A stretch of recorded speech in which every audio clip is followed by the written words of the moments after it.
बात करते हैं पड़ोसी देश बांग्लादेश की, जहां आतंकियों को खुलेआम चुनाव लड़ने का लाइसेंस मिल गया है। बांग्लादेश में सुप्रीम कोर्ट ने उस जमात इस्लामी के चुनाव लड़ने पर रोक हटा दी है जिसने 1971 में बांग्लादेश की आजादी के युद्ध में पाकिस्तान का समर्थन किया। जिस कट्टरपंथी संगठन ने बांग्लादेश में हजारों हिंदुओं का नरसंहार और रेप किया, अब उस पार्टी के नेता बांग्लादेश में चुनाव लड़ेंगे, सरकार बनाने की कोशिशें करेंगे। बांग्लादेश में वर्ष 2013 में शेख हसीना ने जमात इस्लामी के चुनाव लड़ने पर रोक लगा दी। इसके बाद हाईकोर्ट ने भी इस फैसले को बरकरार रखा, लेकिन अब बांग्लादेश का पूरा सिस्टम कट्टरपंथियों के हाथों में चला गया है और अब सुप्रीम कोर्ट ने जमात इस्लामी के चुनाव लड़ने पर रोक हटा दी है। ये वही इस्लामी कट्टरपंथी संगठन है जिसने जुलाई 2024 के बाद से देश में जमकर हिंसा की थी, शेख हसीना के तख्ता पलट में बड़ा रोल अदा किया था। इससे पहले सुप्रीम कोर्ट ने इसी जमात इस्लामी के नेता और बांग्लादेश में सामूहिक हत्या और बलात्कार के आरोपी अजरुल इस्लाम को रिहा किया था। अजरुल इस्लाम को 1971 में बांग्लादेश के मुक्ति संग्राम के वक्त 1256 लोगों की हत्या, 17 लोगों के अपहरण और 13 महिलाओं के साथ बलात्कार का दोषी पाया गया। इसके अलावा उस पर लोगों को टॉर्चर करने, घरों में आगजनी करने और कई दूसरे गंभीर आरोप भी लगे।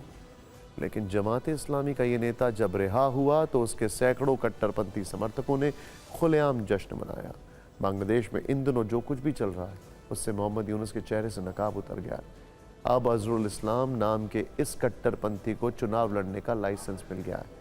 सवाल यही है कि अगर किसी देश में आतंकी चुनाव लड़ने लगे, नरसंहार के मुजरिम जेल से बाइज्जत बरी होकर वोट मांगने लगे, तो उस देश का भविष्य कैसा होगा?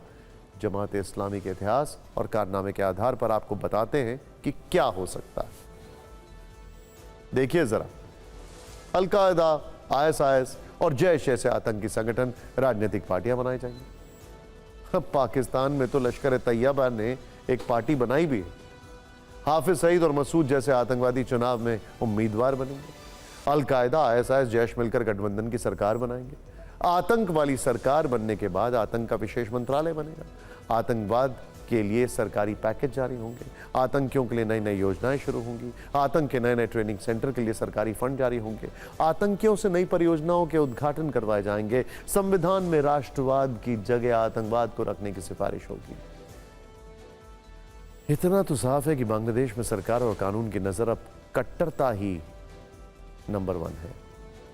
अगर कोई हिंसा और कट्टरता में पूरे नंबर लाता है तो समझ लीजिए कि वो मोहम्मद यूनुस का सबसे खास है। देखिए, अब आपको यह भी समझना होगा कि आखिर आज का बांग्लादेश किस तरफ जा रहा है। कैसे तख्ता पलट के बाद से बांग्लादेश की तस्वीर पूरी तरह बदल गई। तख्ता पलट के बाद से शेख मुजीबुर रहमान की विरासत मिटाई गई। शेख मुजीबुर रहमान की मूर्तियों और इमारतों का विध्वंस किया गया।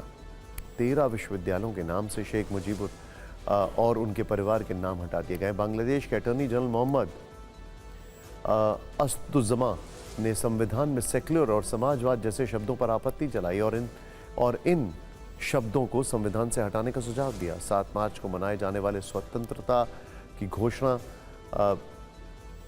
उसकी घोषणा दिवस, 15 अगस्त को राष्ट्रीय शोक दिवस जैसी राष्ट्रीय छुट्टियां रद्द कर दी गई।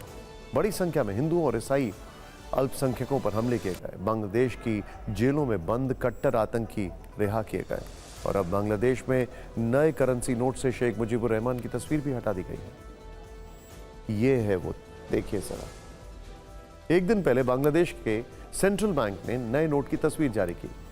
इस नोट में बांग्लादेश के संस्थापक शेख मुजीब की तस्वीर नहीं है। नए नोट में शेख मुजीबुर रहमान की फोटो की जगह बांग्लादेश के प्रसिद्ध पर्यटन स्थलों, प्राकृतिक दृश्यों और पारंपरिक स्थलों को दिखाया गया है। अब तक बांग्लादेश के सभी बैंक नोटों पर शेख मुजीबुर रहमान की फोटो होती थी, जिन्होंने 1971 में बांग्लादेश को पाकिस्तान से आज़ादी दिलाई थी। लेकिन 4 साल बाद सैन्य तख्ता पलट में उनकी हत्या कर दी गई। अब शेख मुजीब की विरासत को नए करेंसी नोट से भी मिटा दिया गया है। लेकिन क्या हिस्ट्री बदली जा सकती है? सोचने वाली बात है। बात सिर्फ बांग्लादेश में कट्टरता तक सीमित नहीं है। बांग्लादेश अब चीन के आगे भी बिछता हुआ नजर आ रहा है। 1 जून को यानी कल ढाका में चीन Bangladesh conference on investment and trade हुई। यहां बड़ी चीनी कंपनियों के अधिकारी पहुंचे। मोहम्मद यूनुस बड़े ध्यान से सुन रहे थे। इसके बाद मोहम्मद यूनुस ने चीनी इन्वेस्टर्स से बांग्लादेश में निवेश करने की अपील की। इससे पहले मार्च में भी यूनुस ने तीस्ता परियोजना समेत दूसरे प्रोजेक्ट्स के लिए भी चीन से निवेश करने की अपील की थी। यानी जो मोहम्मद यूनुस बांग्लादेश को कट्टरपंथ की राह पर ले जा रहे हैं, क्या वो बांग्लादेश को चीन का गुलाम बना देना चाहते हैं? क्या मोहम्मद यूनुस ये भूल गए हैं कि चीन निवेश नहीं करता बल्कि वो विस्तारवाद को बढ़ावा देता है? चीन लोन नहीं देता बल्कि दूसरे देशों को गुलाम बना लेता है। चीनी कंपनियां नहीं खोलता बल्कि दूसरे देश में राजनीतिक जड़ें मजबूत करता है। ऐसे कई उदाहरण हैं जिनसे आप भी समझ जाएंगे कि आखिर चीन किस तरह लोन दो और राज करो की नीति पर काम करता है। दुनिया के 150 देशों पर चीन का कर्जा है। गरीब देशों पर चीन के 94 लाख करोड़ रुपए बकाया हैं। 2025 में चीन विकासशील देशों से 3 लाख करोड़ रुपए वसूलेगा, जबकि इसी वर्ष चीन गरीब देशों से 1,90,000 करोड़ रुपए वसूल करेगा। आप ये जानकर चौंक जाएंगे कि दुनिया के 42 देश अपनी जीडीपी से 10% ज्यादा चीन के कर्ज में हैं, जबकि वर्ष 2023 में दुनिया के 46 गरीब देशों ने अपने टैक्स का 20% हिस्सा चीन का कर्ज चुकाने पर खर्च किया। और जिस बांग्लादेश की हम बात कर रहे हैं वो चीन को एक जमाने में चुनौती देता था टेक्सटाइल इंडस्ट्री के लिहाज से, और आज वो चीन के आगे बिछा हुआ है। फिर भी मोहम्मद यूनुस को ये बात समझ नहीं आती। वो चीन से निवेश के लिए कह रहे हैं। अब टॉप 5 देश भी देख लीजिए जिसे चीन ने कर्ज दिया है।